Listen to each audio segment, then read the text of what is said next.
시편 77편 10절에서 15절까지 제가 봉독하겠습니다.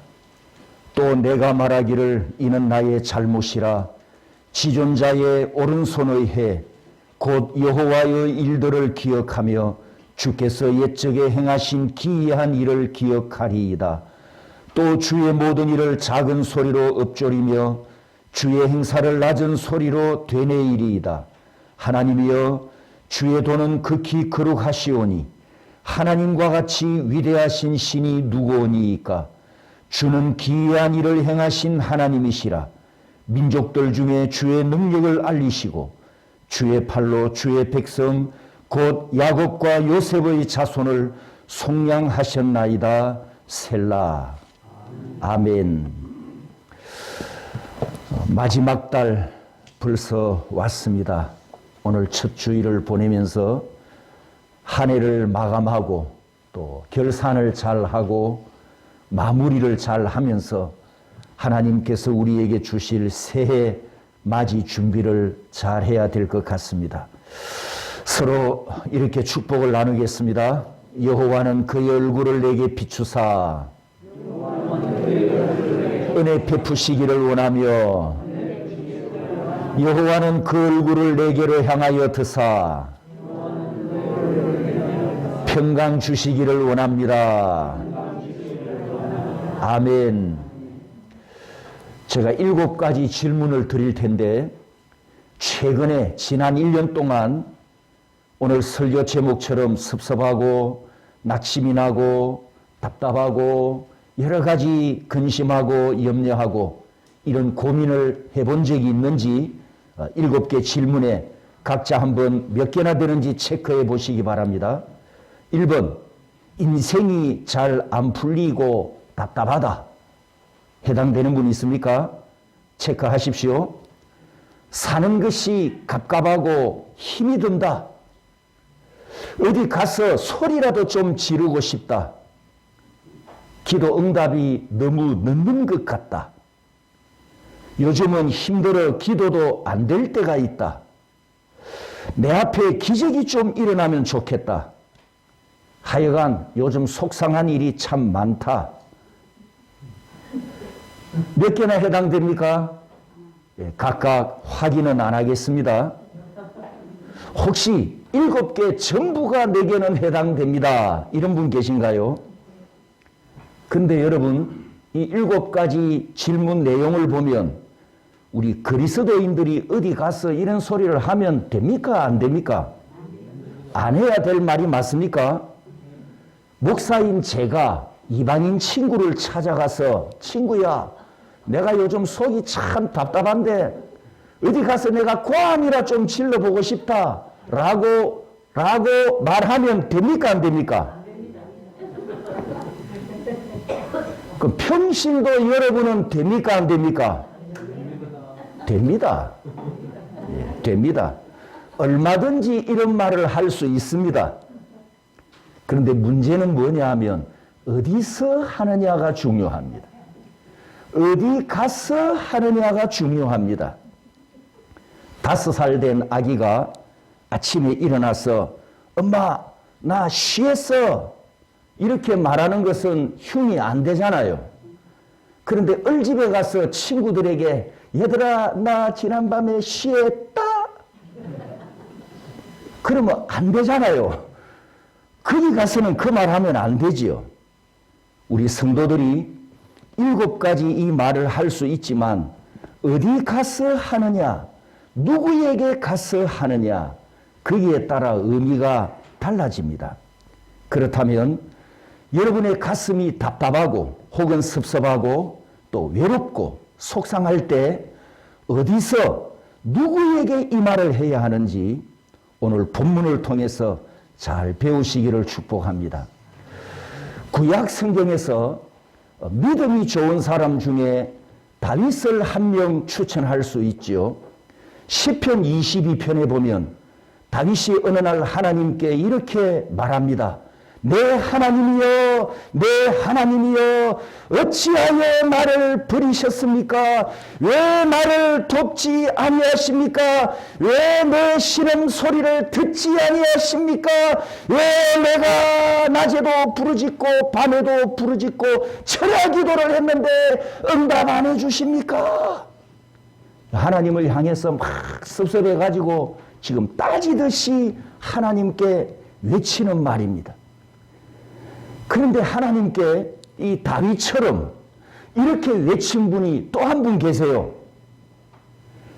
엘리 엘리 라마 사박다니, 나의 하나님 나의 하나님 어찌하여 나를 버리셨습니까?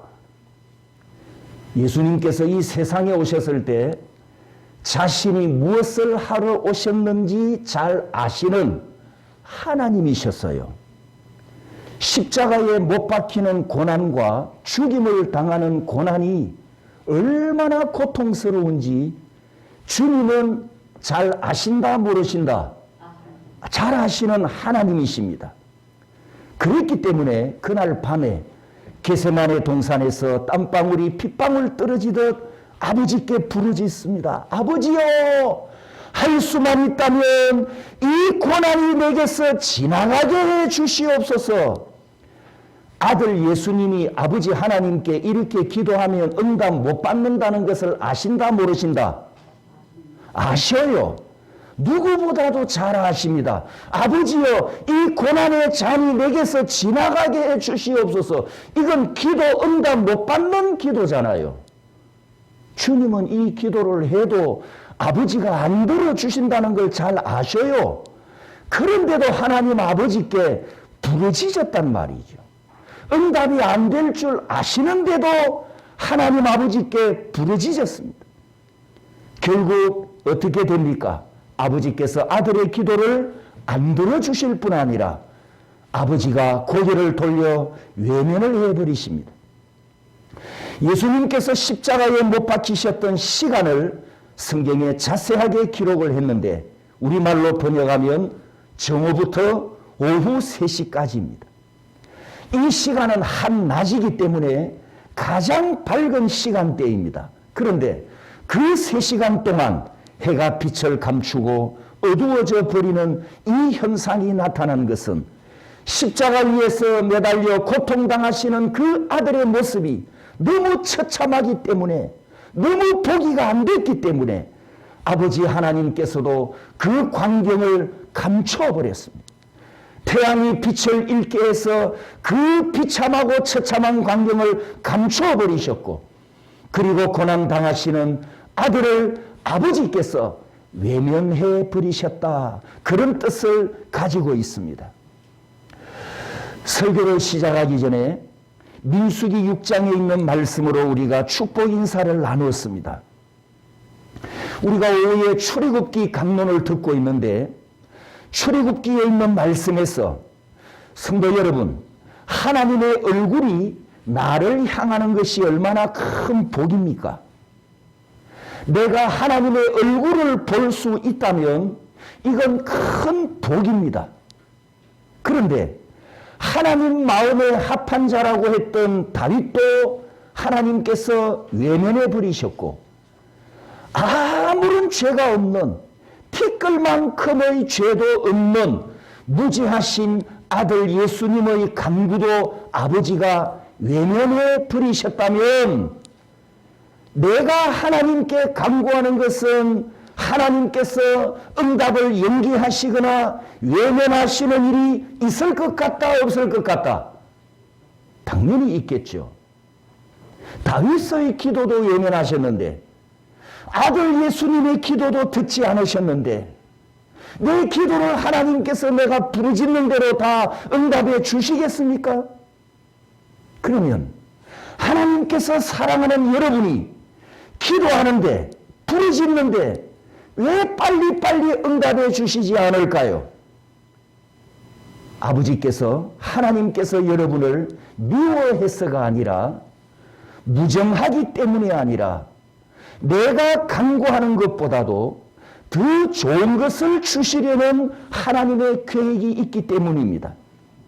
내게는 지금 간구하는 이 문제가 시급하지만 영원하신 하나님이 보실 때에는, 미래까지 다 아시는 하나님이 보실 때에는, 따라서 합니다. 더 선한 길, 토부의 길, 이것이 내 앞에 준비되어 있기 때문에 지금 응답하지 아니하시는데 우리는 그 하나님을 의심하지 않습니까? 다윗이 하나님께 부르짖었던 것처럼, 하나님 왜 나를 외면하십니까? 왜 나를 버리셨습니까? 왜 응답해 주시지 않습니까? 우리는 이렇게 하나님 아버지께 섭섭이가 될 때가 많습니다. 오늘 본문에 이 아삽의 찬양을 통해서 하나님 아버지와 더 가까워지는 복을 받고 더 큰 믿음, 100만 배의 믿음을 가지시기를 주님의 이름으로 축복합니다. 우리가 시편을 읽을 때 다른 성경을 읽는 것처럼 그냥 읽어갈 때가 많은데, 시편도 저자가 누구인지, 또 어떤 상황에서 이 시가 작시되었는지 배경을 알고 읽는 것이 중요합니다. 자, 여러분 성경을 한번 펴보시겠습니까? 성경을 펴십시오. 시편 77편. 거기 보면 옆에 뭐라고 적혀 있어요? 예, 아삽의 시, 인도자를 따라 여두둔의 법칙에 따라 부르는 노래. 여러분 책에도 쓰여 있습니까? 예, 이게 무슨 뜻이냐 하면 시편 77편 정보를 우리에게 알려주는 내용입니다. 작사자는 아삽이라는 뜻이고, 작곡자 여두둔은 작곡자라는 뜻입니다. 작곡자 여두둔. 그리고 인도자를 따라 그랬는데, 인도자는 우리말로 하면 지휘자에 해당이 됩니다. 이 지휘자를 따라서 노래를 불러라, 이런 뜻입니다. 여러분, 이 시편 77편이 아삽이 하나님께 지금 찬양하고 있는 내용입니다. 이 가사를 지어서 하나님께 지금 성전에 들어가서 하나님께 노래 부르고 있습니다. 자, 그리고 여러분의 찬송가 170장을 한번 찾아보십시오. 찬송가 170장을 한번 펴보시기 바랍니다. 설교 마치고 부를 찬양이기도 한데요. 여기 170장 내 주님은 살아 계셔, 그 위에 왼쪽에 보면 영어로 C 웨슬리 1742라고 쓰여져 있죠. 찾았습니까? 또 오른쪽에는 보면 GF 핸델 1741 이렇게 쓰여져 있습니다. 이것도 이 찬송가가 어떻게 만들어졌는가를 우리에게 보여주는 정보입니다.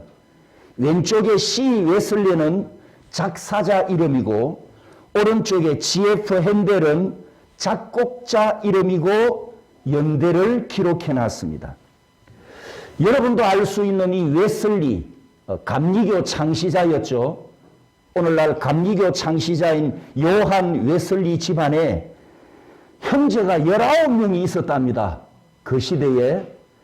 그러니까 형제들이 보글보글 하고 지내는데, 그때 이제 전염병이 유럽에 많이 돌았지 않습니까? 그러면서 많은 형제들이 어릴 때부터 세상을 떠납니다. 그런데 그 19형제 중에 감리교를 세웠던 요한 웨슬리는 15번째 아들이고, 170장을 작사한 찰스 웨슬리는 18번째 동생이었답니다. 이 찰스 웨슬리가 많은 찬송가를 작사했는데 1742년에 170장을 작사하면서 1년 전입니다. 1년 전, 이 찬송가를 작사하기 1년 전에 핸델이 작곡한 음악을 듣습니다. 핸델이 작곡한 음악 중에 오라토리오, 메시아를 잘 아시죠? 유명한 오라토리오지 않습니까? 12월 달이 되면 전 세계 유명 공연장에서 또 연주단들이 꼭 메시아를 연주하는데, 혹시 여러분이 기회가 되시면 한번 들어보시고 오후에 제가 또 카톡으로 전곡을 다 듣도록 올려드리도록 하겠습니다. 아무튼 이 메시아라는 노래가 3부로 되어 있고 전부 53곡입니다. 연주 시간만 무려 2시간이나 됩니다. 그 53곡 중에 제일 유명한 게 44번째 할렐루야 송인데, 이 메시아가 처음 연주가 될 때 44번째 할렐루야 이 순서에서 너무 감동을 받은 황제가 자리에서 벌떡 일어났어요. 황제가 일어서니까 다른 청중도 다 일어서야죠. 그때부터 유래가 되어서 할렐루야를 들을 때는 전부 기립해서 듣는 그런 전통이 생겨나기도 한 유명한 할렐루야인데, 이게 44번째란 말입니다. 그런데 이 할렐루야가 너무 감동이 되니까 그 다음에 45번째 곡은 그냥 넘어갈 수 있는데, 이 45번째 곡이 내 주는 살아 계시고 라는 제목의 노래인데, 소프라노 솔로로 듣는 이 찰스 웨슬리가 너무 큰 감동을 받고 그 45번째 내 주는 살아 계시고 곡을 가져와서 자신이 작사를 한 이 찬송이 우리 현재 찬송가 170장 찬송이 완성되었답니다. 자, 이것처럼 노래에도 어떻게 해서 만들어졌느냐라는 배경이 있는 것처럼, 자, 다시 시편 77편으로 돌아갑니다. 시편도 마찬가지입니다. 누가 작사했느냐, 누가 작곡했느냐, 주의자를 따라 어떻게 불러야 하느냐, 이런 정보가 있단 말이죠. 여러분, 오라토리오는 소프라노만 부르다가 또 알토만 부르다가 어떤 때는 사부로 합창을 하다가 다양한 방식으로 부르듯이, 시편도 바로 하나님께 구약 성도들이 찬양으로 영광을 올려드렸던 노래이기 때문에 이 노래를 어떻게 불러야 하는지 정보가 기록되어 있다는 거죠. 그러면 이 시편 77편은 아삽의 찬양인데, 우리가 보통 하나님의 존재와 하나님의 이름을 찬양할 때 어떤 가사로 찬양합니까? 하나님은 선하십니다. 하나님은 크신 분입니다. 하나님은 위대하십니다. 하나님은 전능하십니다. 하나님은 영광 중에 계십니다. 하나님은 하늘 높은 곳에 계십니다. 이런 가사를 작사해서 구원의 은혜를 감격하고 감사하면서 찬양하는 것이 기본이지 않습니까? 그런데 본문의 아삽은 어떤 가사로 하나님을 찬양합니까? 자, 1절에서 9절까지 우리 한 절씩 교독을 해보겠습니다. 내가 내 음성으로 하나님께 부르짖으리니 내 음성으로 하나님께 부르짖으면 내게 귀를 기울이시리로다.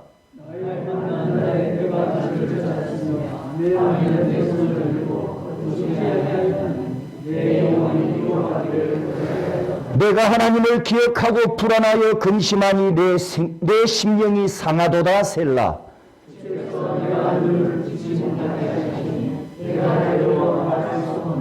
내가 옛날 그 지나간 세월을 생각하여 싸우며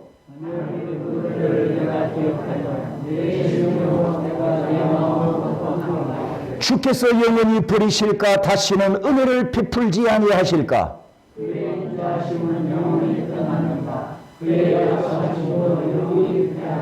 하나님이 그가 베푸실 은혜를 잊으셨는가? 노하심으로 그가 베푸실 긍휼을 그치셨는가 하였나이다. 셀라. 여러분, 1절에서 9절까지 이 가사 내용이 하나님께 무거운 카도시, 하나님께 무거운 영광을 올려드릴 찬양 가사가 된다, 안 된다? 안 돼요. 하나님께 이런 노래를 부르면 안 되지 않습니까? 아무리 보고 이해하려고 해도 이건 찬양 가사가 될 수 없어요. 역대상 6장을 보면 아삽은 제사장 레위 가문의 후손이었고요, 예루살렘 성전 찬양대 지휘자였습니다. 그리고 시편에 12개의 시편을 작사하고, 이 아삽은 보통 믿음이 시시한 믿음의 사람이 아닙니다. 그런 아삽이 이런 가사를 만들어서 하나님께 영광송을 올려드렸다? 더 이해가 안 되는 거예요. 하나님을 완전히 실망하고 섭섭하다는 말을 서슴없이 내뱉습니다. 하나님, 왜 내 기도를 안 들어주십니까? 나를 잊어버리신 게 맞죠? 이제는 나와 손절한다는 거죠? 이렇게 지금 격렬하게 따지면서 고함을 지르고 있습니다. 여러분, 이 9절까지, 1절에서 9절까지 아삽의 노래에 여러분의 과거를 돌아보고 여러분이 겪었던 고통을 돌아보면 이 아삽의 노래에 여러분이 공감이 됩니까? 안 됩니까? 되는 부분이 있죠?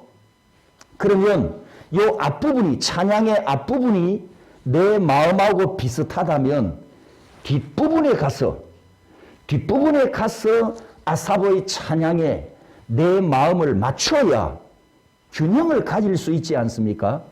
다시 말씀드리면 아삽의 노래 앞부분에 내 마음이 섭섭하고 내 마음도 낙심이 날 때가 있었는데 아삽이 내 마음을 잘 표현하고 있다.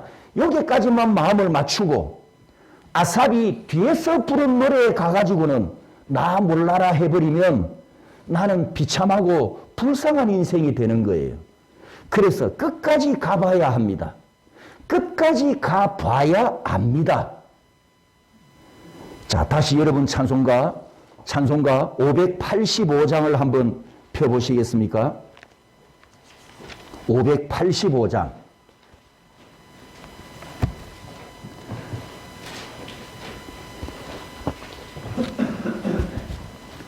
종교개혁가 마틴 루터의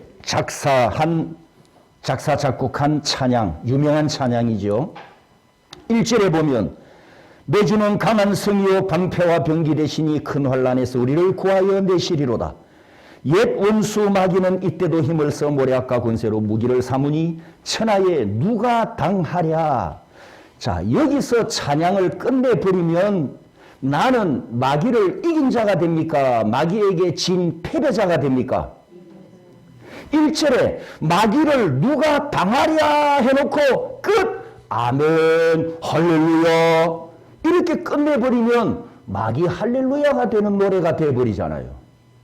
그래서 어디까지 가야 된다고요? 예, 끝까지 가라 이 말입니다. 그걸 지금 강조하는 거예요. 그래서 2절 3절에 보면 힘있는 장수 나와서 날 대신하여 싸우네. 이 장수 누군가 주 예수 그리스도 만군의 주로다. 당할 자 누구랴 반드시 이기리로다. 진리는 살아서 그 나라 영원하리라. 아멘. 이렇게 끝나야 우리가 승리자가 되잖아요. 마귀를 누가 당하랴 해놓고 아멘 끝내버리면 이게 쫄딱 망하는 노래가 되어버리는데, 이처럼 자 다시 시편 77편으로 돌아갑니다. 시편 77편 찬양에서도 9절까지만 하고 끝을 내면 안 되고, 아, 내 마음이 내 마음하고 통한다, 내 마음과 공감이 된다, 내 마음을 아삽이 잘 표현했다, 여기서 끝을 내면 안 되고 몇 절까지 가야 됩니까? 77편에 어디까지 가야 되죠? 20절까지 가야죠. 끝까지 가야, 20절까지 가야 내 문제가 해결됩니다. 여러분 성경에 표시할 곳이 있는데요. 시편 77편 3절과 9절과 15절 끝에 따라서 합니다. 셀라의 표시를 하시고, 그 다음에 10절 12절에 보면 따라서 합니다. 또 이게 접속사지 않습니까?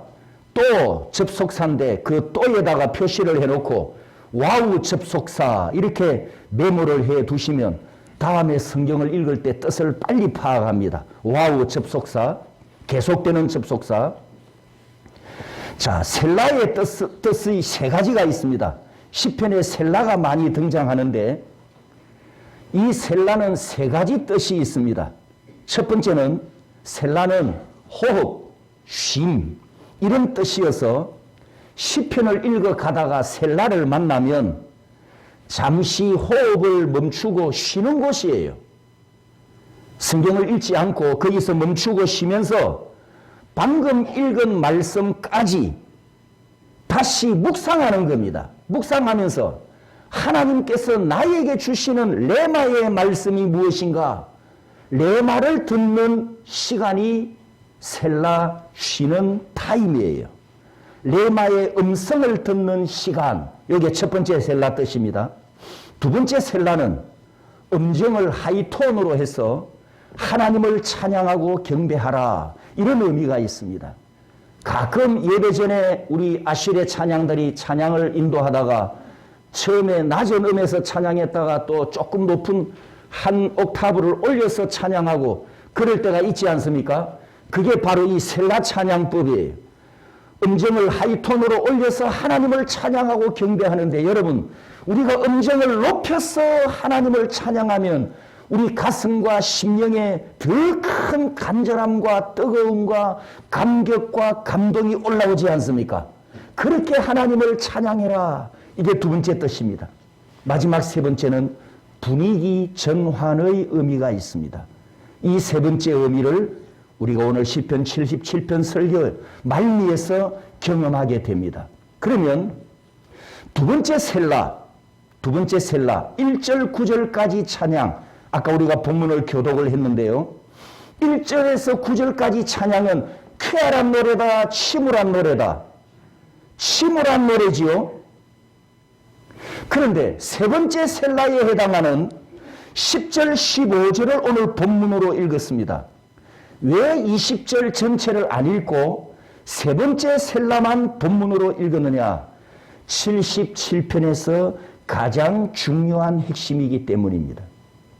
나머지에 있는 16절, 20절은 출애굽 사건을 회상하는 내용이고 10절, 15절 오늘 본문에 아삽이 고민하고 아삽이 갈등하고 하나님께 섭섭이가 되었던 자기 인생의 모든 문제가 요 10절, 15절에서 다 해결되는 곳이기 때문에 핵심이 되는 찬양이었어요. 자, 첫 번째 10절에 보면 또 내가 말하기를 이는 나의 잘못이라. 따라서 합니다. 아삽의 회개. 아삽의 회개. 자, 무엇을 회개할까요? 지금 아삽이 무엇을 회개했을까요? 모르죠. 그런데 정보가 있어요. 따라서 합니다. 또는 무슨 뜻이라고요? 접속사. 어디와? 앞에 있는 구절과 접속사잖아요. 그러면 또 내가 말하기를 이는 나의 잘못이라. 그럼 뭘 회개하는 겁니까? 9절까지, 1절에서 9절까지 하나님 앞에 부정적으로 말했던 그 찬양을 지금 하나님 앞에, 하나님 내가 잘못했습니다. 9절까지는 자기 감정에 하고 싶은 말을 다 뱉었는데, 아이고 하나님 내가 잘못했습니다. 이렇게 지금 회개하고 있습니다. 내가 생각했던 것이 잘못됐습니다. 내 생각이 틀렸습니다. 자백하고 있는 10절입니다. 그러면 우리도 이 아삽처럼 앞으로 이런 말을, 이런 찬양을, 이런 원망을, 이런 불평을, 이런 부정적인 말을 뱉어도 된다, 안 된다? 안 되는 거죠. 이렇게 기도하거나 이렇게 찬양하면 안 된다는 것을 지금 아삽을 통해서 우리에게 레마로 들려주십니다. 아무리 섭섭하고 아무리 내 마음이 상해도 성도 여러분, 100만 배의 믿음을 가진 사람이 할 말이 있고 100만 배의 믿음을 가질 사람이 안 할 말이 있지. 하나님도 참 무심하시지. 하나님께서 나를 향하여 귀와 눈을 닫고 계시나. 이런 말은 절대 뱉으면 안 된다는 겁니다. 여러분 인생이 아무리 힘들고 고달파도 하나님께는 말 구별을 잘 해야 합니다. 귀에 레마가 들리는 자는 복이 있나니 레마가 들리는 복된 귀가 될지어다. 오늘 아삽의 찬양을 통해서 여러분의 귀에 하나님의 음성이 들리는 복이 있기를 원합니다. 11절의 두 번째 따라서입니다. 아삽의 회상. 아삽의 회상. 곧 여호와의 일들을 기억하며 주께서 옛적에 행하신 기이한 일을 기억하리이다.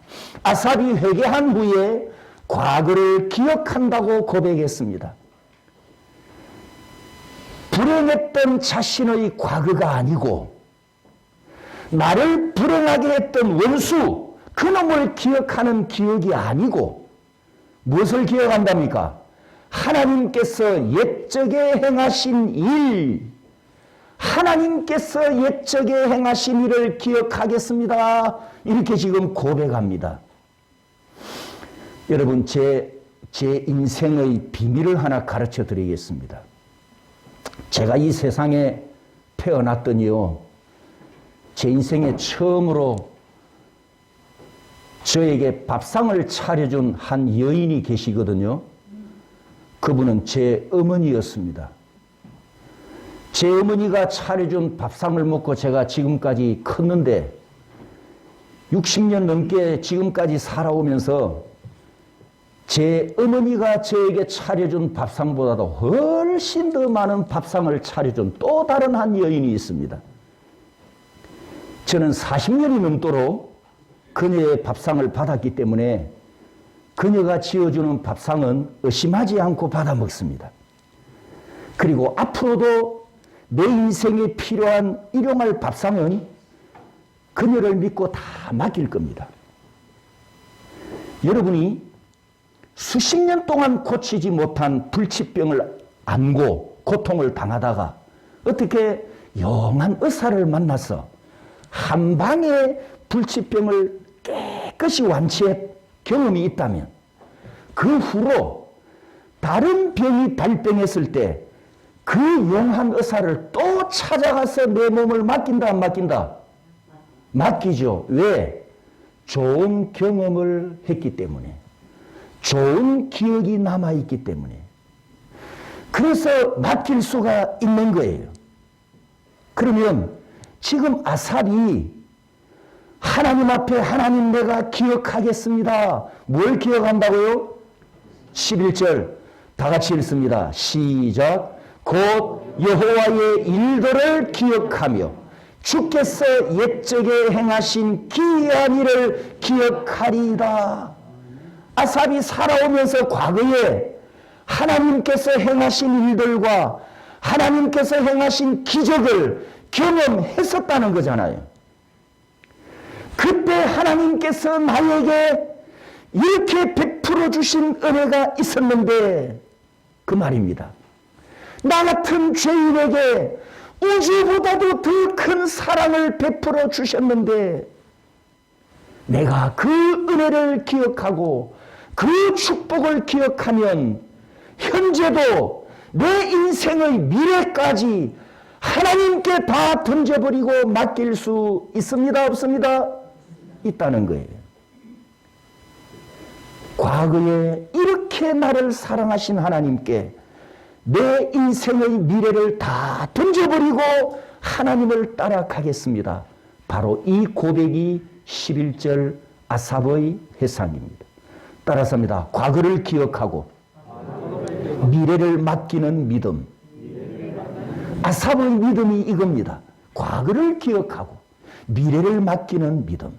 성도 여러분, 여러분도 이 세상을 살아가다가 삶이 팍팍하고 힘들 때가 있을 수 있습니다. 계획한 일이 잘 안 풀려가지고 답답할 때도 있어요. 지금 뉴스에서 내년 경제 상황을 긍정적으로 이야기합니까? 부정적으로 이야기합니까? 예, 전 세계적인 경제 한파가 올 수 있다. 이렇게 지금 염려들을 하고 있습니다. 아무튼 실제로 내년에 내 인생에 어떤 어려움을 당할지 우리는 예측할 수가 없지 않습니까? 여러분, 혹시 우리 교인 중에 혹시 내년에 경제적인 고통이 덮칠지라도 오늘 이 말씀을 기억하시고 시편 77편을 기억하면서 과거에 하나님께서 내게 행하신 은혜를 기억하면서 즐겁게 찬양하며 미래를 하나님께 맡기는 100만 배의 믿음의 장수들이 되시기를 주님의 이름으로 축복합니다. 지금 이 예배 자리에는 우리 성도들이 다 함께하고 있습니다. 그런데 제가 말입니다. 강기창 장로님은 이 자리에 있을지도 몰라. 이렇게 말하면 맞습니까? 틀렸습니까? 틀린 말이지요. 아마도 강기창 장로님도 있을 거야. 이 말은 맞습니까? 틀립니까? 역시 틀렸습니다. 그 뭐라고 해야 됩니까? 있겠지가 아니고 있다, 있습니다. 이렇게 표현해야 바른 말이잖아요. 그렇다면 여러분에게 하나님의 존재는 어떠합니까? 하나님은 있을지도 몰라? 이런 분이십니까? 내 인생에 하나님이 나와 함께 하실 수도 있을 거야? 막연하게 하나님은 있겠지 뭐. 이따카이 있겠지 뭐. 목사가 있으라 이따카이 내가 믿어주는 거지 뭐. 하나님이 여러분에게 이런 존재이십니까? 아니면 이 순간에도 나와 함께 하신다 이겁니까? 하나님의 존재를 막연하게 느끼거나 하나님의 존재가 막연하게 있는 것이 아니라 모든 순간, 모든 장소, 모든 시간, 모든 곳에서 나와 함께 하시는 하나님이십니다. 할렐루야. 하나님은 여러분을 변함없이 사랑하시는 불변의 하나님이시지 무심하거나 무정하거나 외면하는 분이 아니심을 믿고 오늘 설교전 찬양 546장처럼 주님 약속하신 말씀 위에 굳게 서서 영원토록 주를 찬송하는 기마삽이 되시고 이하삽이 되시고 바가삽이 되시기를 축복합니다. 세 번째 12절 말씀, 또 주의 모든 일을 작은 소리로 읊조리며 주의 행사를 낮은 소리로 되뇌이리이다. 읊조리겠습니다. 아삽의 묵상입니다. 읊조림, 묵상. 여러분, 이 시대는 개인 성경이 없던 시대라는 것을 유의하십시오. 우리는 날마다 성경 읽기 인쇄물까지 만들어서 나눠주면서 읽어라 하루에 5분만 투자해라.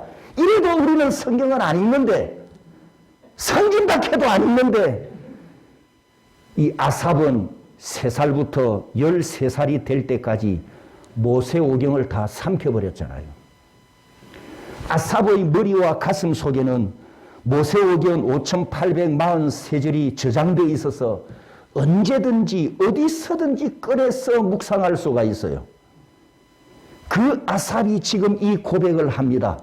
아까 9절까지는 앞에 9절까지는 자기 생각, 자기 말을 뱉었다가 인생의 미래를 하나님께 맡기고 난 후에는 하나님, 이제는 내 입으로 하나님의 말씀을 읊조리고 하나님의 말씀을 묵상하고 하나님의 말씀을 뱉어내고 하나님의 말씀을 되새김질하겠습니다. 이 고백을 지금 하는 거예요. 여러분, 컵 속에 물반 공기반이 있는데 공기를 빼내는 방법 아주 간단한 거 잘 알지 않습니까? 물을 채우면 공기는 밀려서 빠져나갑니다. 내 안에 무엇이 채워져 있을까요? 내 입으로 뱉어 나오도록 내 머리와 내 가슴과 내 심령에는 무엇으로 채워져 있을까요? 머리와 심령이 텅 비어 있으면 안 되겠죠.